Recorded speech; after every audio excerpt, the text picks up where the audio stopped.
ഭാവി ഉണ്ടായി കഴിഞ്ഞിട്ട് മിക്കവാറും ഒരു സർജറി വേണ്ടി വരുമായിരിക്കും പറഞ്ഞിട്ടുണ്ടായിരുന്നു. ടെസ്റ്റ് ചെയ്തപ്പോൾ ഡോക്ടർ പറഞ്ഞു അമ്നിയോട്ടിക് ഫ്ലൂയിഡ് കൂടുതലാണ്, ശ്വസിക്കാൻ എന്തെങ്കിലും ബുദ്ധിമുട്ടുണ്ടോ എന്നൊക്കെ അവർക്ക് ചെക്ക് ചെയ്യണമല്ലോ. 5% 1% കണ്ട് അബോർഷനുള്ള chance. Hello guys and welcome back to my YouTube channel. അപ്പോൾ എത്ര നാളായില്ലേ നമ്മൾ കണ്ടിട്ട്. ഞാൻ വീഡിയോ ചെയ്തിട്ട് എനിക്ക് തോന്നുന്നു ലാസ്റ്റ് ഞാനൊരു മെറ്റർണിറ്റി ബാക്ക് പാക്കിങ്ങിന്റെ വീഡിയോ ചെയ്തിട്ടുണ്ടായിരുന്നു. പക്ഷെ അതിന് മുന്നേ ഒരു ഭയങ്കര വലിയ ഗ്യാപ്പ് എടുത്തിട്ടുണ്ടായിരുന്നു. എന്റെ കുറച്ചെങ്കിലും യൂട്യൂബ് വ്യൂവേഴ്സ് ഇൻസ്റ്റാഗ്രാം കാണുന്നുണ്ടെങ്കിൽ അറിയായിരിക്കും. ഇൻസ്റ്റാഗ്രാമിൽ ഞാൻ നല്ല ആക്റ്റീവ് ആയിരുന്നു. ഇൻസ്റ്റാഗ്രാം ചെറുതായിട്ടൊന്ന് പച്ച പിടിച്ച് പോയപ്പോൾ ഞാൻ പിന്നെ യൂട്യൂബ് അങ്ങനെ എന്താ പറയാ പയ്യെന്ന് മടി പിടിച്ച് അതുകൊണ്ട് എനിക്ക് ചെറിയ സങ്കടമുണ്ട്. പക്ഷെ ഞാൻ ആ സങ്കടം തീർക്കാനാണ് വന്നിരിക്കുന്നത്. ഇനി മുതൽ ഞാൻ ഡെയിലി വീഡിയോസ് ഇടുന്നതായിരിക്കും. ഞാൻ പറയില്ല, ഡെയിലി ഒന്നും ഉണ്ടാവില്ല. എന്നാലും ഇത്രയും വലിയൊരു ഗ്യാപ്പ് ഞാൻ എടുക്കത്തില്ല. ഗ്യാപ്പ് എടുത്തതിന്റെ റീസൺ എല്ലാവർക്കും അറിയാവോന്ന് അറിയത്തില്ല. ഞാൻ ചെറുതായിട്ടൊന്ന് പ്രസവിക്കാൻ പോയതായിരുന്നു. എനിക്കൊരു ബേബി ഗേൾ, ഒരു കുഞ്ഞു പാവ ഉണ്ടായി. ബേബിയുടെ ഡെലിവറി കഴിഞ്ഞിട്ട് എന്റെ ഡെലിവറി കഴിഞ്ഞിട്ട് ഇപ്പോൾ ജസ്റ്റ് 3 months ആയിട്ടുള്ളൂ. അപ്പോ അങ്ങനെ ഇരിക്കുകയാണ്. അപ്പോൾ ഡെലിവറിക്ക് മുന്നേയും ഞാൻ അങ്ങനെ യൂട്യൂബിൽ വീഡിയോസ് ഒന്നും ഇടാറുണ്ടായിരുന്നില്ല. പക്ഷെ ഞാൻ വിചാരിച്ചാണ് ഡെലിവറി കഴിഞ്ഞതിന് ശേഷം ഞാൻ പ്രോപ്പറായിട്ട് അല്ലെങ്കിൽ പോലും ഇത്രയും വലിയൊരു ഗ്യാപ്പ് എന്തായാലും ഞാൻ എടുക്കില്ല എന്ന് ഞാൻ തീരുമാനിച്ചാണ്. അപ്പൊ അതുകൊണ്ട് ഞാൻ ഇടയ്ക്കിടയ്ക്ക് നിങ്ങളെ ശല്യപ്പെടുത്താനായിട്ട് വീഡിയോസുമായിട്ട് വരുന്നതായിരിക്കും. ഓക്കെ, ആ ഡെലിവറി കഴിഞ്ഞിരുന്ന സമയത്തൊക്കെ ഞാൻ ഇതിനെപ്പറ്റി തന്നെയായിരുന്നു ആലോചിച്ചുകൊണ്ടിരുന്നത്, എന്ത് ടൈപ്പ് കോണ്ടന്റ് ചെയ്യുന്നു. അപ്പൊ എന്റെ തലയിൽ കുറേ കോണ്ടന്റ്സ് വരുന്നുണ്ട്. പക്ഷെ എനിക്കൊരു സ്റ്റാർട്ടിങ് ട്രബിൾ ഉണ്ടായിരുന്നു. ഒന്ന് റീസ്റ്റാർട്ടിങ് ട്രബിൾ ഉണ്ടായിരുന്നു.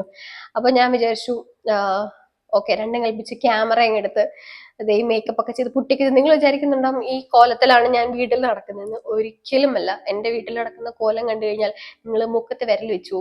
അത്രയും വൃത്തിയുടെ കോലത്തിലല്ല, എന്നാൽ പോലും ഇത്രയും മേക്കപ്പ് ഒന്നും ഇട്ടിട്ടല്ല കേട്ടോ ഞാൻ നടക്കുന്നത്. ഇത് വെറും പട്ടിഷോയാണ്. വീഡിയോ എടുക്കാൻ വേണ്ടി മാത്രമാണ് ഞാൻ ഈ കോലം കെട്ടി വന്നിരിക്കുന്നത്. ഓക്കെ, എന്റെ മുടിയൊക്കെ എനിക്ക് തോന്നുന്നു ആ മെറ്റർണിറ്റി ബാക്ക് പാക്കിങ്ങിനകത്ത് എന്റെ മുടി ഇത്രേ ഉള്ളൂ. സത്യം പറയാലോ ഗൈസ്, ഞാൻ അത്രയും മുടി വെട്ടണം എന്ന് വിചാരിച്ചല്ല. ആക്ച്വലി ഈ ഡെലിവറി സമയത്തൊക്കെ നമുക്ക് മുടി ഹാൻഡിൽ ചെയ്യാനായിട്ട് ഭയങ്കര പാടായിരിക്കും കേട്ടോ. അപ്പോൾ അതുകൊണ്ട് ഞാൻ മുടിക്ക് കുറച്ച് ലെങ്ത് കുറയ്ക്കണം എന്ന് വിചാരിച്ചു. പക്ഷെ ഞാൻ ഒരിക്കലും വിചാരിച്ചല്ല ഇത്രയും ലെങ്ത് കുറക്കണം എന്ന്. ഇത്രയല്ല കേട്ടോ, അന്ന് എന്റെ മെറ്റർണിറ്റി ബാക്ക് പാക്കിങ്ങിന്റെ വീഡിയോ കണ്ടവർക്കറിയാം എനിക്ക് ഭയങ്കരമായിട്ട് മുടി നീട്ടം കുറച്ചായിരുന്നു. അത് ഞാനുണ്ടല്ലോ ആ ഒരു ചേട്ടനോട്, ഏതാ ഷോപ്പ് എന്ന് പറയുന്നില്ല, എനിക്ക് വിശ്വാസമുള്ള ഒരു ഷോപ്പായിരുന്നു കേട്ടോ. പക്ഷെ അവിടെ ചെന്നപ്പോൾ ആ ചേട്ടനോട് പറഞ്ഞു, ചേട്ടാ കുറച്ച് ലെയേഴ്സ് ആയിട്ട് എനിക്ക് വേണം എന്ന് പറഞ്ഞ് ഇങ്ങനെ കാണിച്ചു കൊടുത്തപ്പോൾ പുള്ളി വിചാരിച്ച ലാസ്റ്റ് ലെയർ ഇവിടെ വേണം, അങ്ങനെ വല്ല ആയിരിക്കും പുള്ളി വിചാരിച്ചിരുന്നത്. പുള്ളിക്ക് മലയാളം അറിയില്ല, ഇംഗ്ലീഷും അറിയില്ല, അതൊരു മെൻഷനായിരുന്നു. പിന്നെ ഞാൻ എന്തൊക്കെയോ ആംഗ്യ ഭാഷയിൽ കാണിച്ചപ്പോൾ പുള്ളി ലാസ്റ്റ് വന്നപ്പോഴത്തേക്കും ഇത്രയും മുടി ബോബ് ചെയ്ത് വെച്ചിരിക്കുന്നു. ഒന്നാമത് എനിക്ക് അത്രയും മുടി കുറച്ച് കഴിഞ്ഞാൽ ചേരത്തില്ല. എനിക്കങ്ങ് ഭയങ്കര സങ്കടമായി പോയി. ഞാൻ ആ ഡെലിവറി സമയത്ത് കുറച്ച് എളുപ്പം കിട്ടിക്കോട്ടെ എന്ന് വെച്ചിട്ടാണ് ലെങ്ത് കുറയ്ക്കാൻ വേണ്ടി പോയത്. എനിക്കൊന്നും ഇത്രയും ഇത്ര അളവിൽ ലെങ്ത് ഉണ്ടായിരുന്നു. ഒറ്റയടിക്ക് ആ ചേട്ടൻ ഇങ്ങ് മുറിച്ചു കളഞ്ഞത് എനിക്ക് സങ്കടമായി പോയി. അയ്യോ, മറ്റേ വേറൊരു ബ്യൂട്ടി വ്ളോഗർ ഉണ്ടല്ലോ, ബ്ലഷ് വിത്ത് ആഷ് ആന്ന് തോന്നുന്നു, ഐശ്വര്യ ചേച്ചി. ആ ചേച്ചിക്ക് ഇതേപോലെ 2 പ്രാവശ്യം അബദ്ധം പറ്റിയിട്ടുണ്ട്. ഒന്ന് ചേച്ചി തന്നെ കട്ട് ചെയ്താണ്, രണ്ടാമത് ഈ അടുത്തിടയ്ക്ക് വീഡിയോ ഇട്ടു. ഞാനത് കണ്ടപ്പോൾ വിചാരിച്ചു, ദൈവമേ എന്റെ അവസ്ഥയാണല്ലോ എന്ന് ഞാൻ വിചാരിച്ചു. അപ്പം അങ്ങനെ എനിക്കൊരു അബദ്ധം പറ്റി. അതുകൊണ്ട് ആ സമയത്ത് ഈ മുടി ഭയങ്കര കുറവായിരുന്നു കേട്ടോ. എനിക്ക് ഭയങ്കര സങ്കടമായിരുന്നു. പിന്നെ ഞാൻ വിചാരിച്ചു ഓക്കെ, ഡെലിവറി സമയമല്ലേ. പക്ഷെ വേറൊരു കാര്യമുണ്ട്, ആഫ്റ്റർ ഡെലിവറി എനിക്ക് ഭയങ്കര ഹെൽപ്പ് ചെയ്തു. മുടീനെ എനിക്ക് ഒന്നും നോക്കേണ്ട വന്നതേ ഇല്ല വലിയ കാര്യമായിട്ട്. ഞാൻ ജസ്റ്റ് ഈ പേളി ചേച്ചിയുടെ വീഡിയോ കണ്ടപ്പോൾ ഒരു ഹെയർ ബോ വെച്ചിരിക്കുന്നുണ്ട്. അപ്പൊ ആ ഒരു ഹെയർ ബോ മാത്രമേ എനിക്ക് വേണ്ടി വന്നുള്ളൂ. കാരണം കെട്ടിവെക്കാനൊന്നും ഉണ്ടായിരുന്നില്ല. അവർ പറഞ്ഞു പിന്നിടാനൊക്കെ പറഞ്ഞു. എങ്ങനെ ഇവിടെ ഒരു മുടി ഞാൻ എങ്ങനെ പിന്നിടാന്ന് പറഞ്ഞു. അതുകൊണ്ട് ഹാൻഡിൽ ചെയ്യാൻ ഭയങ്കര സുഖമായിരുന്നു കേട്ടോ. സത്യം പറഞ്ഞാൽ ഞാൻ ഇവിടെ വന്നിരിക്കുന്ന എന്റെ ഡെലിവറി സ്റ്റോറി പറയാനായിട്ടാണ്. പക്ഷെ എനിക്ക് അറിയത്തില്ല എവിടെ തുടങ്ങണം, എങ്ങനെ തുടങ്ങണം എന്ന്. എനിക്കിപ്പോ 2 പിള്ളേരുണ്ട് കേട്ടോ. അറിയില്ലാത്തവർക്ക് പറയാണ്, എനിക്ക് 2 പിള്ളേരുണ്ട്. ആദ്യത്തെ മോന്റെ പേര് ഷോൺ ജേക്കബ്. അവൻ ഞങ്ങൾ വീട്ടിൽ കുട്ടിച്ചെന്നാ വിളിക്കുന്നത്. സെക്കൻഡ് ബേബി ഗേൾ ആണ്, റേച്ചൽ എലിസബത്ത് ജേക്കബ് എന്നാണ് അവളുടെ പേര്. മെയിൻ ആയിട്ടും എന്റെ ഒരു എക്സ്പീരിയൻസിൽ നിന്ന്, എന്റെ പേഴ്സണൽ കാര്യങ്ങളാണോ ഞാൻ പറയുന്നത്, എന്റെ ഒരു എക്സ്പീരിയൻസിൽ നിന്ന് ഫസ്റ്റ് ഡെലിവറിനേക്കാളും എന്തുകൊണ്ടും മെന്റലി ഞാൻ ഭയങ്കര പീസ്ഫുൾ ആയിരുന്നു. ഫസ്റ്റ് ഡെലിവറിയുടെ സമയത്ത് എനിക്കൊന്ന് മേ ബി എൻ്റെ ഏജിന്റെ ആയിരിക്കും, ഞാൻ കുറച്ചുകൂടെ മെച്ചുവേർഡായി എന്ന് എനിക്ക് ഫീൽ. എന്നെ അറിയാവുന്നവരത് കാണുന്നുണ്ടെങ്കിൽ ചിലപ്പോൾ അവര് ആ ഉള്ളിലോ അല്ലെങ്കിൽ പുറത്തോ പൊട്ടിച്ചിരിക്കുന്നുണ്ടാവും. ബട്ട് സ്റ്റിൽ എനിക്ക് കമ്പാരിറ്റീവ്ലി കുട്ടിച്ചന്റെ സമയത്തെക്കാളും ഞാൻ ഒരുപാട് മാറി. എൻ്റെ മെന്റൽ സ്ട്രെങ്ത് ആണെങ്കിൽ ഭയങ്കര ഡിഫറൻസ് ഉണ്ടായിരുന്നു. അപ്പൊ അതുകൊണ്ടൊക്കെ കൂടി ആയിരിക്കാം എൻ്റെ ഫസ്റ്റ് ഡെലിവറിനേക്കാളും എന്തുകൊണ്ടും ഒരു പീസ്ഫുൾ ഡെലിവറി ആയിരുന്നു സെക്കൻഡ് ഡെലിവറി. ഈവൻ ഇപ്പൊ വരെ ഈ പോയിന്റിൽ വരെ ഞാൻ ഭയങ്കര ഹാപ്പിയാണ്. എനിക്ക് ഡെലിവറിയുടേതായ ലൈക്ക് പെയിൻ ഓഫ് കോഴ്സ് ഉണ്ടായിരുന്നു, പെയിൻ ഇല്ലെന്നല്ല ഞാൻ പറയുന്നത്. പക്ഷെ മെന്റലി ഞാൻ കുറച്ചുകൂടെ സ്ട്രോങ് ആയി. അവന്റെ കുട്ടിച്ചന്റെ സമയത്ത്, കുട്ടിച്ചന്റെ സമയത്ത് ഞാൻ മെന്റലി ഭയങ്കര വീക്കായിരുന്നു. കാരണം എനിക്ക് തോന്നുന്നു ആ ഒരു ഏജിന്റെ ആയിരിക്കും. എനിക്ക് അവന്റെ ഡെലിവറിയുടെ സമയത്ത് എനിക്ക് 23 24 അങ്ങനെ എന്തോ ആയിരുന്നു. ഇപ്പൊ ഞാൻ പറയില്ല, അല്ല എനിക്ക് അങ്ങനെ കുഴപ്പമില്ല. ഇപ്പൊ ഞാൻ 28 years old ആണ്. അപ്പൊ ആ ഒരു ഏജ് ഡിഫറൻസിന്റെ ആയിരിക്കും ഞാൻ കുറച്ചും കൂടെ എന്താ മെന്റലി സ്റ്റേബിൾ ആണ്. എനിക്ക് കുറച്ചും കൂടെ മെന്റൽ സ്ട്രെങ്ത് അക്യൂർ ചെയ്യാൻ അറിയാം. അതുകൊണ്ട് തന്നെ ഞാൻ കുറച്ചുകൂടെ ഹാപ്പി ആയിരുന്നു. കുറച്ചുകൂടെ നല്ല ഹാപ്പി ആയിരുന്നു ഈ ഒരു പീരീഡിൽ. ഓഫ് കോഴ്സ് നമ്മൾ മെന്റലി ഡൗൺ ആവുന്ന സമയമുണ്ട്. പക്ഷെ എന്നാൽ പോലും എനിക്ക് എന്നെ തന്നെ എന്താ പറയാ കുറച്ചുകൂടെ പിടിച്ചുയർത്താനായിട്ട് പറ്റുന്നുണ്ടായിരുന്നു.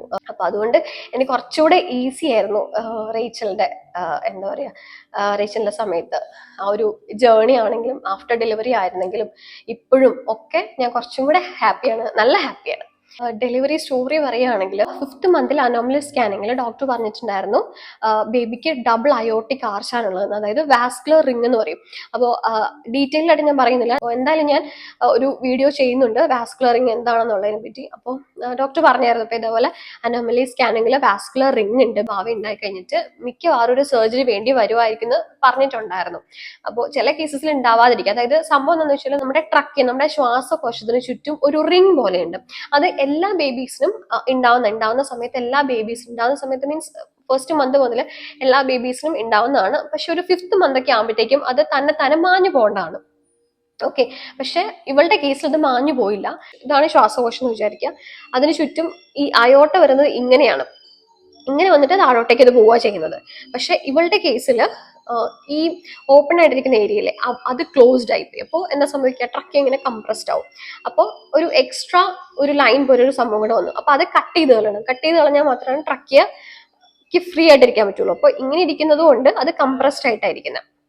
ഓക്കെ, അപ്പൊ അതാണ് സംഭവം. സർജറി ചെയ്ത് കട്ട് ചെയ്ത് കളഞ്ഞാൽ അത് ഓക്കെയാണ്. പക്ഷെ കുഞ്ഞു ഭാവിക്ക് സർജറി എന്നൊക്കെ പറയുമ്പോഴത്തേക്കും നമ്മൾ പെട്ടെന്ന് പേടിച്ചു പോലോ. അപ്പം അവര് പറഞ്ഞു ചിലപ്പോൾ ഉണ്ടാവുമ്പോൾ തന്നെ സർജറി വേണ്ടി വരാം, അല്ലെങ്കിൽ അത് കഴിഞ്ഞ് ഇപ്പോൾ അതിന്റെ സിവിയറിറ്റി അനുസരിച്ചായിരിക്കും. ചിലപ്പോൾ അത് ഉണ്ടായി കഴിഞ്ഞ് നമുക്ക് പറയാൻ പറ്റുള്ളൂ. ഉണ്ടായി കഴിഞ്ഞ് കൊച്ചിനെ ചെക്ക് ചെയ്ത് കഴിഞ്ഞാലേ പറയാൻ പറ്റുള്ളൂ എപ്പോൾ സർജറി വേണ്ടി വരും, അപ്പൊ എന്തോരം കംപ്രസ്ഡ് ആയിട്ടാണ് അതിരിക്കുന്നത്. ചിലപ്പോൾ അത് ലൂസായിട്ടാണ് ഇരിക്കുന്നതെങ്കിൽ അപ്പൊ തന്നെ സർജറി വേണ്ടി വരത്തില്ല. അപ്പൊ അത് ഏത് രീതിയിൽ, അപ്പോൾ കൊച്ച് പാൽ കുടിക്കുമ്പോൾ ചിലപ്പോൾ വൊമിറ്റ് ചെയ്യാൻ ചാൻസ് ഉണ്ട്. അപ്പൊ ഏത് രീതിയിലാണ് അവൾ അഫക്ട് ചെയ്യുന്നതെന്ന് ആഫ്റ്റർ ബർത്ത് നമുക്ക് പറയാൻ പറ്റുള്ളൂ. മോസ്റ്റ് പ്രോബബ്ലി സർജറി വേണ്ടി വരും എന്ന് തന്നെ അവർ പറഞ്ഞിട്ടുണ്ടായിരുന്നു കേട്ടോ. ഞങ്ങൾ സ്റ്റാർട്ടിങ് മുതൽ പോയിക്കൊണ്ടിരുന്ന മെഡിക്കൽ സെന്ററിലായിരുന്നു, എറണാകുളം മെഡിക്കൽ സെന്റർ ഹോസ്പിറ്റലായിരുന്നു. സൂസൻ ഡോക്ടറാണ് ഞങ്ങൾ കണ്ടത്. സൂസൻ ഡോക്ടർ പറഞ്ഞു നിങ്ങൾ എന്തുകൊണ്ട് അമൃതയിലോട്ട് മാറുന്നതായിരിക്കും നല്ലത്. മെഡിക്കൽ സെന്ററിൽ ഇതിനുള്ള എക്യുപ്മെന്റ്സ് ഒന്നുമില്ല. ഓക്കെ, അത്രയും മെഡിക്കൽ സെന്റർ എന്ന് വെച്ചാൽ അത്രയും വലിയ ഹോസ്പിറ്റലാണ്. അവിടെ പോലും ഇതിനുള്ള എക്യുപ്മെന്റ്സ് ഇല്ല. അത് അമൃത ഹോസ്പിറ്റലിൽ മാത്രമാണ് അത്രയും അഡ്വാൻസ്ഡ് ആയിട്ടുള്ള എക്യുപ്മെന്റ്സ് ഉള്ളൂ. അല്ലെങ്കിൽ ഈ പറഞ്ഞ പോലെ വേറെ ഓപ്ഷൻ എന്ന് പറഞ്ഞാൽ ഡെലിവറി കഴിഞ്ഞിട്ട് കൊച്ചിനെ അമൃതയിലോട്ട് ഷിഫ്റ്റ് ചെയ്യുക. പക്ഷെ ആ സമയത്ത് ഭയങ്കര എന്താ പറയാ, ചിലപ്പോൾ ആഫ്റ്റർ ബർത്ത് ഒട്ടും ശ്വസിക്കാൻ പറ്റാത്ത അവസ്ഥയൊക്കെ ആണെങ്കിൽ എമർജൻസി ആയിട്ട് നമുക്ക് അമൃതയിലോട്ട് ഷിഫ്റ്റ് ചെയ്യേണ്ടി വരും. അപ്പൊ അത്രയും റിസ്ക് എടുക്കേണ്ട കാര്യമില്ല, നമുക്ക് അമൃതയിലോട്ട് തന്നെ അമൃതയിൽ വെച്ചിട്ട് നമുക്ക് ഡെലിവറി ചെയ്യാലോ എന്ന് ചോദിച്ചു. സോ അങ്ങനെയാണ് ഞങ്ങൾ മെഡിക്കൽ സെന്ററിൽ നിന്ന് അമൃതയിലോട്ട് മാറിയത്. പിന്നെ 5th മന്ത് മുതൽ അമൃത തന്നെയായിരുന്നു കേട്ടോ. അപ്പൊ അമൃത ഹോസ്പിറ്റലിലെ ഡോക്ടർ രാജശ്രീ മാമിനെയാണ് കണ്ടുകൊണ്ടിരുന്നത്. അയ്യോ സത്യം പറയാലോ, അപ്പൊ എനിക്ക് ഭയങ്കര നിർബന്ധം ഉണ്ടായിരുന്നു ഡെലിവറി സമയത്ത് നമുക്ക് ഏറ്റവും കൂടുതൽ കംഫർട്ടബിൾ ആയിട്ടുള്ള ഒരു ഡോക്ടർ ആയിരിക്കണം കൂടെ ഉണ്ടാവുന്നത്. അതായത് നമുക്ക് കമ്മ്യൂണിക്കേറ്റ് ചെയ്യാനൊക്കെ നമുക്ക് ഭയങ്കര ഈസി ആയിരുന്നു. ചിലരുണ്ട് ഭയങ്കര ജാട പിടിച്ചിരിക്കുന്നത്, അങ്ങനത്തെ ഡോക്ടേഴ്സ് ഒക്കെ ഉണ്ട്. അതായത് അവർക്ക് മേ ബി അവരുടെ ആ പ്രൊഫഷൻ്റെ ഇതുകൊണ്ടായിരിക്കാം അവർ അത്രയും എന്താ പറയുക ടെൻസ്ഡ് ആയിട്ടിരിക്കുന്ന സിറ്റുവേഷൻ ആയതുകൊണ്ടായിരിക്കാം നമ്മളെ കുഞ്ചിക്കാനൊന്നും അവർക്ക് ടൈം ഉണ്ടാവില്ല. ഞാൻ അങ്ങനെ അവരെ കുറ്റം പറഞ്ഞതല്ല, എന്നാലും എനിക്ക് പേഴ്സണലി നിർബന്ധം ഉണ്ടായിരുന്നു ഞാൻ ഭയങ്കര കംഫർട്ടബിൾ ആയിരിക്കണം ആ ഒരു ടൈമിൽ. എനിക്ക് ഇഷ്ടപ്പെട്ട ഒരു ഡോക്ടർ തന്നെ വേണമെന്ന്. എന്തോ ഭാഗ്യത്തിന് അത്രയും നല്ലൊരു ഡോക്ടറായിരുന്നു കേട്ടോ ഞങ്ങൾക്ക് കിട്ടിയത്, ഡോക്ടർ രാജശ്രീ മാം. അത് സത്യം പറഞ്ഞാൽ ഡോക്ടേഴ്സിന്റെ യാതൊരുവിധ ആ ഒരു സീരിയസ്നെസ് ഒന്നും ഇല്ലാത്തൊരു ഡോക്ടറായിരുന്നു കേട്ടോ. ഭയങ്കര കംഫർട്ടബിൾ ആയിരുന്നു. ഞാൻ ഡോക്ടർ വരുമ്പോഴത്തേക്കും ഹായ് ബേട്ടാ എന്ന് വന്ന വിളിക്കുന്നത്. പുള്ളിക്കാരത്തേക്ക് മലയാളം അറിയത്തില്ല, ഹിന്ദി ഇംഗ്ലീഷും അറിയുള്ളൂ. അപ്പോ ഹായ് ബേട്ടാ എന്ന് പറഞ്ഞ മലയാളം അറിയാട്ടോ, പക്ഷെ പുള്ളിക്കാരത്തി സംസാരിക്കുന്നത് കൂടുതലും ഹിന്ദിയിലും ഇംഗ്ലീഷിലുമാണ്. പക്ഷെ മെഡിക്കൽ സെന്ററിൽ ഞാൻ ഫസ്റ്റ് കണ്ട ഡോക്ടറിന്റെ പേര് പറയുന്നില്ല, പക്ഷെ ആ ഡോക്ടർ കുറച്ചുകൂടെ ലൈക്ക് ജാടയൊന്നുമില്ല, പക്ഷെ നമുക്ക് പറയാനൊരു ഗ്യാപ്പ് തരത്തില്ല. എല്ലാം ഇങ്ങടേക്ക് പറഞ്ഞുകൊണ്ടിരിക്കും. അപ്പൊ നമുക്ക് അങ്ങോട്ടേക്ക് ചോദിക്കാൻ തോന്നില്ല. അപ്പൊ നമ്മൾ എന്തെങ്കിലും ചോദിച്ചു വരുവാണെങ്കിൽ അത് അങ്ങനെയാ കൊച്ചെ, അങ്ങനത്തെ ഒരു ടോൺ. അപ്പൊ നമുക്കും ചോദിക്കാനൊക്കെ ഒരു മടി ഉണ്ടാവും. അപ്പൊ അങ്ങനെ ഒരു മടി എനിക്ക് ഉണ്ടായിരുന്നു. അപ്പൊ അതുകൊണ്ടാണ് ഞാൻ ഫസ്റ്റ് കണ്ടിരുന്ന ഡോക്ടർ ആണെങ്കിലും കുറച്ച് കഴിഞ്ഞപ്പോഴത്തേക്കും ഞാൻ സൂസൻ ഡോക്ടറിന്റെ അടുത്തോട്ട് മാറിയായിരുന്നു. മെഡിക്കൽ സെന്ററിൽ വെച്ച് തന്നെ സൂസൻ ഡോക്ടറിന്റെ അടുത്തോട്ട് മാറിയത് അതുകൊണ്ടാണ്. ഞാൻ തീരെ കംഫർട്ടബിൾ അല്ലായിരുന്നു. അപ്പം അത് കഴിഞ്ഞ് അമൃതയിലോട്ട് വന്നപ്പോൾ രാജശ്രീ മാമിന്റെ അടുത്തായിരുന്നു പോയപ്പോൾ രാജശ്രീ മാം ഭയങ്കര സ്വീറ്റ് ആയിരുന്നു. എനിക്ക് ഭയങ്കര ഇഷ്ടമായിരുന്നു. ഹായ് പീട്ടാന്ന് പറഞ്ഞിട്ടായിരുന്നു പുള്ളിക്കാരത്തെ സ്റ്റാർട്ട് ചെയ്യുന്നത്. അപ്പൊ നമുക്ക് മെൽറ്റ് ആയിപ്പോ. അപ്പൊ അവിടെ 5th മന്ത് മുതൽ അമൃത ഹോസ്പിറ്റലായിരുന്നു പിന്നെ ബാക്കി കൺസൾട്ട് ചെയ്തുകൊണ്ടിരുന്നത് ഡോക്ടറിനൊക്കെ. പിന്നെ 6th 7th 8th ഒന്നും കുഴപ്പമില്ല. എനിക്ക് എന്താണെന്ന് വെച്ചാൽ കുട്ടിച്ചെന്ന സമയത്തൊക്കെ എനിക്ക് അത്രയും വലിയ വയറൊന്നും ഇല്ലായിരുന്നു. ഒരു കുഞ്ഞു വയറായിരുന്നു. പക്ഷെ സെക്കൻഡ് പ്രഗ്നൻസിയിൽ എനിക്ക് അത്യാവശ്യം നല്ല രീതിയിൽ വയറുണ്ടായിരുന്നു. 8th മന്ത് ഒക്കെ ആയപ്പോഴത്തേക്കും എനിക്ക് ഭയങ്കര വയറായിരുന്നു കേട്ടോ. ടെസ്റ്റ് ചെയ്തപ്പോൾ ഡോക്ടർ പറഞ്ഞു അമ്നിയോട്ടിക് ഫ്ലൂയിഡ് കൂടുതലാണ്. അതായത് നമ്മുടെ വാവ കിടക്കുന്നത് ഈ അമ്നിയോട്ടിക് ഫ്ലൂയിഡിന് അകത്താണ്. അപ്പൊ ഈ ഫ്ലൂയിഡ് കൂടുതലാണ്. അപ്പൊ അതുകൊണ്ടാണ് ഇത്രയും വയറ് വരുന്നതെന്നുള്ളത്. അപ്പൊ അവര് പറഞ്ഞു വേണമെങ്കിൽ നമുക്ക് ഈ അമ്നിയോട്ടിക് ഫ്ലൂയിഡ് സക്ക് ചെയ്ത് കുറച്ച് എടുത്ത് കളയാം, അപ്പൊ കുറച്ചും കൂടെ ബുദ്ധിമുട്ട് കുറയും എന്ന് പറയും. എനിക്കാണെങ്കിൽ നടക്കാനും എടുക്കാനൊക്കെ ഭയങ്കര ബുദ്ധിമുട്ടായിരുന്നു. അപ്പോൾ ഈ ബുദ്ധിമുട്ട് കുറച്ചുകൂടെ കുറയും. പക്ഷെ 5% 1% എങ്ങാണ്ട് അബോർഷനുള്ള ചാൻസോ അങ്ങനെ എന്തോ പറഞ്ഞു. അപ്പൊ ഞാൻ പേടിച്ചു എന്റെ ദൈവമേ. അപ്പോൾ അത്രയും റിസ്ക് എടുക്കണ്ടല്ലോ നമ്മൾ. അതായത് റിസ്ക് ഇല്ല, ഒരു 5% ഒക്കെ ഉള്ളൂ. പക്ഷെ എന്നാൽ പോലും ആ ഒരു റിസ്ക് എടുക്കണ്ട. കാരണം എന്താ വെച്ചാൽ ഈ ആഫ്റ്റർ ബർത്ത് റേച്ചലിന് പറഞ്ഞിരിക്കുന്ന സർജറി ചെയ്യണമെങ്കിൽ 9 months കംപ്ലീറ്റ് ആവണം. എന്നാൽ മാത്രമാണ് ആ ഒരു ശ്വാസകോശമൊക്കെ അത്രയും വികസിക്കുള്ളൂ. എന്നാലാണ് നമുക്ക് ആ സർജറി ചെയ്യാൻ പറ്റുള്ളൂ. അപ്പൊ അത് വികസിക്കണമെങ്കിൽ നമ്മൾ 9 months കംപ്ലീറ്റ് ആക്കണം, ലൈക്ക് അല്ലെങ്കിൽ ഇത്രയും വീക്സ് കംപ്ലീറ്റ് ആക്കണം. അതുകൊണ്ട് എനിക്ക് ആ ഒരു പേടി ഉണ്ടായിരുന്നു. പെട്ടെന്ന് ഡെലിവറി ആയി പോകാനുള്ള ചാൻസ് ഉണ്ട്, അല്ലെങ്കിൽ അബോർഷനുള്ള ചാൻസ് ഉണ്ട് എന്നൊക്കെ പറഞ്ഞപ്പോഴത്തേക്കും ഞാൻ പറഞ്ഞു എന്നാ വേണ്ട, അങ്ങനെ പോയിക്കോട്ടെ, ഞാൻ സൂക്ഷിച്ചാൽ മതിയല്ലോ. ബാലു വൈദ്യനാഥൻ ഡോക്ടർ പോയി കണ്ടപ്പോഴത്തേക്കും ഡോക്ടർ പറഞ്ഞായിരുന്നു നിങ്ങൾ ഒന്നും കൊണ്ടും പേടിക്കണ്ട, ആഫ്റ്റർ സർജറി കംപ്ലീറ്റ് ഒരു നോർമൽ ബേബി ആയിട്ട് നിങ്ങളുടെ കയ്യിലോട്ട് തരും. ജസ്റ്റ് ചെറിയൊരു സർജറി ഉള്ളൂ. സർജറി എന്ന് കേൾക്കുമ്പോൾ നമ്മളെല്ലാവരും ഭയങ്കരമായിട്ട് പേടിക്കും. പക്ഷെ നിങ്ങൾ പേടിക്കണ്ട, വാവയുടെ കാര്യങ്ങൾ ഞങ്ങൾ എല്ലാം നോക്കിക്കോളാം. വാവേനെ പറ്റി നിങ്ങൾ ഓർത്ത് വിഷമിക്കേ വേണ്ട. കംപ്ലീറ്റ്ലി ഓക്കെ ആയിട്ടൊരു വാവേനെ ഞങ്ങൾ നിങ്ങളുടെ കയ്യിലോട്ട് തരാം. നിങ്ങൾ ഒരു കാരണവശാലും പേടിക്കണ്ട, ഞങ്ങളുടെ കയ്യിൽ ബേബി സേഫ് ആണെന്ന് പറഞ്ഞ് ഡോക്ടർ ഭയങ്കരമായിട്ട് ഞങ്ങളെ സപ്പോർട്ട് ചെയ്തിട്ടുണ്ടായിരുന്നു. അതൊക്കെ കേട്ടപ്പോഴത്തേക്കും നമ്മൾ കുറച്ചും കൂടെ ഓക്കെ ആയിരുന്നു. കാരണം കേരളത്തിൽ നിന്ന് പുറത്ത് 1-2 പേര് വന്ന് ചെയ്തിട്ട് പോയതാണ് കഴിഞ്ഞ മാസം എന്നൊക്കെ പറഞ്ഞ് ഡോക്ടർ പറഞ്ഞായിരുന്നു. അപ്പൊ അതുകൊണ്ട് നിങ്ങൾ അങ്ങനെ ടെൻഷൻ അടിക്കേണ്ട കാര്യമില്ല എന്നൊക്കെ പറയുമ്പോഴത്തേക്കാണ് നമ്മൾ കുറച്ചുകൂടെ ഓക്കെ ആയത്. അപ്പോൾ സർജറി വേണ്ടി വരും. പക്ഷെ ഒരു ചെറിയ സർജറി ആയിരിക്കും. നമ്മുടെ ഈ കയ്യിൽ ഇവിടത്തെ ഇങ്ങനെയായിട്ടായിരിക്കും സർജറി വരുന്നത്. അപ്പോൾ ചെറുതായിട്ട് നമ്മൾ സർജറി ചെയ്യും, ആ ഒരു റിങ് കട്ട് ചെയ്ത് വിടും, അത്രേ ഉള്ളൂ. എപ്പോൾ വേണം എന്നുള്ളത് കൊച്ചുണ്ടായി കഴിഞ്ഞതിന് ശേഷമാണ് നമുക്ക് തീരുമാനിക്കാൻ പറ്റും. ഈ വയറ് കൂടുതലായതുകൊണ്ട് കുറച്ച് റെസ്റ്റ് ആയിരുന്നു. ഞാൻ ക്ലിയറായിട്ട് അങ്ങനെ ട്രാവലിങ്ങോ അങ്ങനെയൊന്നും ചെയ്തിട്ടുണ്ടായിരുന്നില്ല. എന്നോട് പറഞ്ഞിരുന്ന ഡേറ്റ് September 9th അഡ്മിറ്റ് ആയിട്ട് 10th നമുക്ക് സർജറി ചെയ്യാമെന്നാണ് പറഞ്ഞിരുന്നത്. അപ്പൊ ഞങ്ങൾ അതനുസരിച്ച് September 9th തന്നെ പോയി അഡ്മിറ്റ് ആയിട്ടോ. അപ്പോൾ എനിക്ക് നിർബന്ധമുള്ള 2 കാര്യങ്ങളായിരുന്നു, നല്ല റൂമും നല്ല ഡോക്ടറും. അപ്പോൾ അത് രണ്ടും ദൈവം സഹായിച്ച് എനിക്ക് കിട്ടിയിട്ടുണ്ടായിരുന്നു. പക്ഷെ അമൃത ഹോസ്പിറ്റലിൽ ഏറ്റവും പാടുള്ള കാര്യമാണ് നല്ലൊരു റൂം കിട്ടാനായിട്ട്. പക്ഷെ ദൈവം സഹായിച്ച് എനിക്ക് നല്ലൊരു റൂം കിട്ടിയിട്ടുണ്ടായിരുന്നു. അവിടെ എന്ന് വെച്ചാൽ റൂം ഭയങ്കര, ഇപ്പൊ അവിടെ ചെന്നിട്ടുള്ളവർക്ക് അറിയാം. ഇപ്പൊ കുട്ടിച്ചന്റെ വേറൊരു കാര്യത്തിന് ഞങ്ങൾ ഇതേപോലെ അവിടെ അഡ്മിറ്റ് ആയിരുന്നു. പക്ഷെ അവിടെ വാർഡാണ് കിട്ടിയിട്ടുണ്ടായിരുന്നു എന്നൊക്കെ. റൂം ഇല്ലായിരുന്നു. ഞങ്ങൾ 9th പോയി അഡ്മിറ്റ് ആയി. അപ്പൊ 10th സർജറി ചെയ്യാമെന്നാണ് വിചാരിച്ചുകൊണ്ടിരുന്നത്. പക്ഷെ അവിടെ ചെന്നപ്പോഴത്തേക്കും രാത്രിയൊക്കെ ആയപ്പോഴത്തേക്കും ജൂനിയർ ഡോക്ടർ വന്നിട്ട് പറഞ്ഞു 10th NICU ബെഡില്ല. NICU മീൻസ് വാവയ്ക്ക് ഇവക്ക് ഇങ്ങനെ ഒരു കണ്ടീഷൻ ഉള്ളതുകൊണ്ട്, വാസ്കുലർ റിംഗ് ഉള്ളതുകൊണ്ട് ഡയറക്റ്റ് വാവനെ നമ്മുടെ തരത്തില്ല. അവർക്ക് ശ്വസിക്കാൻ എന്തെങ്കിലും ബുദ്ധിമുട്ടുണ്ടോ എന്നൊക്കെ അവർക്ക് ചെക്ക് ചെയ്യണമല്ലോ, എന്തോ ഒരു സിവിയർ ആണെന്ന് ചെക്ക് ചെയ്യണം. അപ്പോൾ ഒറ്റയടിക്ക് നമുക്ക് വാവയ്ക്ക് പാൽ കൊടുക്കാൻ പറ്റത്തില്ല. ആദ്യം കൊണ്ടുപോയി അവർ കുറച്ച് പാല് കൊടുത്ത് ഒരു 3-4 ദിവസം കഴിഞ്ഞ് ഓക്കെ ആണെന്ന് അറിഞ്ഞാൽ മാത്രമാണ് വാവേനെ നമ്മുടെ കയ്യിലോട്ട് തരത്തുള്ളൂ. അപ്പൊ അതിനുവേണ്ടി ഇവർ NICU കൊച്ചിനെ കീപ്പ് ചെയ്യുന്നത്. അപ്പൊ NICU ബെഡില്ല. 10th NICU ബെഡില്ല. 11th ബെഡുള്ളൂ. അപ്പൊ ഞങ്ങൾ 9th അഡ്മിറ്റ് ചെയ്ത് കഴിഞ്ഞിട്ട് 10th വീണ്ടും അവിടെ കിടന്നു. പിന്നെ 11th എനിക്കൊന്ന് മോർണിംഗ് 7 മണിയൊക്കെ ആയപ്പോഴത്തേക്കും കുളിച്ച് റെഡി ആയി നിൽക്കാൻ. ഞാൻ ഇവിടെ സൈഡിൽ വീഡിയോസ് കൊടുത്തേക്കാം. അതിന് കുറച്ച് പോർഷനൊക്കെ ഞാൻ എടുത്തിട്ടുണ്ടായിരുന്നു. ചേട്ടായി ആയിരുന്നു എടുത്ത, ഇനി നമുക്ക് വ്ളോഗ് ചെയ്യാം, ഡെലിവറിന്റെ വ്ളോഗ് ചെയ്യാന്നൊക്കെ പറഞ്ഞ ചേട്ടായി പറഞ്ഞായിരുന്നു. പക്ഷെ എനിക്കെന്തോ വ്ളോഗ് എടുക്കാൻ തോന്നിയില്ല. ഞാൻ കുറച്ചുകൂടെ കൂളായിട്ടിരിക്കാനായിരുന്നു എനിക്ക് ആഗ്രഹം. എന്ന് വെച്ചാൽ നമുക്ക് അത്രയും ടെൻഷൻ ഇല്ല. അത് കാരണം നമ്മുടെ ഡോക്ടേഴ്സ്, അതായത് ബാലവൈദ്യനാഥൻ ഡോക്ടർ അത്രയും സപ്പോർട്ടീവ് ആയിരുന്നു. പുള്ളി അത്രയും കോൺഫിഡൻസ് തന്നിട്ടുണ്ടായിരുന്നു. ബേബിക്ക് ഒരു കുഴപ്പം ഉണ്ടാവില്ല, നിങ്ങൾ ധൈര്യമായിട്ടിരുന്നു. പിന്നെ വേറൊരു ഇതുണ്ടായിരുന്നു, ഈ അമ്നിയോട്ടിക് ഫ്ലൂയിഡ് കൂടുതലാവുന്ന കേസിൽ അമ്നിയോസിന്തസിസ് എന്ന് പറയുന്ന ഒരു ടെസ്റ്റ് എടുത്തു. അതായത് ബേബിക്ക് ജനറ്റിക്കലി എന്തെങ്കിലും കുഴപ്പമുണ്ടോ എന്ന് അറിയാനായിട്ട്. സോ ആ ഒരു ടെസ്റ്റും കൂടെ നടത്തിയപ്പോൾ ബേബി കംപ്ലീറ്റ്ലി ഓക്കെയാണ്. അതുകൊണ്ട് തന്നെ നിങ്ങൾ യാതൊരു കാരണവശാലും പേടിക്കേണ്ട. ഈ ഒരു വാസ്കുലർ ഇങ്ങനെ സർജറി കഴിഞ്ഞ് കഴിഞ്ഞാൽ പക്ക നോർമൽ ബേബിന് തന്നെ നിങ്ങൾക്ക് കിട്ടും. നിങ്ങൾ ഈ ഒരു ഇതുകൊണ്ട് നിങ്ങൾ ഒരു കാരണവശാലും പേടിക്കേണ്ട കാര്യമില്ല ഡോക്ടർ പറഞ്ഞു. അപ്പം ഞങ്ങൾ ഒരു 80-90% ഓക്കെ ആയിരുന്നു. പിന്നെ നമുക്ക് എന്തായാലും പേടി ഉണ്ടാവുമല്ലോ, ആ ഒരു ചെറിയ ടെൻഷനും കാര്യങ്ങളും ഉണ്ടായിരുന്നുള്ളൂ, അല്ലാണ്ട് വേറെ കുഴപ്പമൊന്നുമില്ലായിരുന്നു.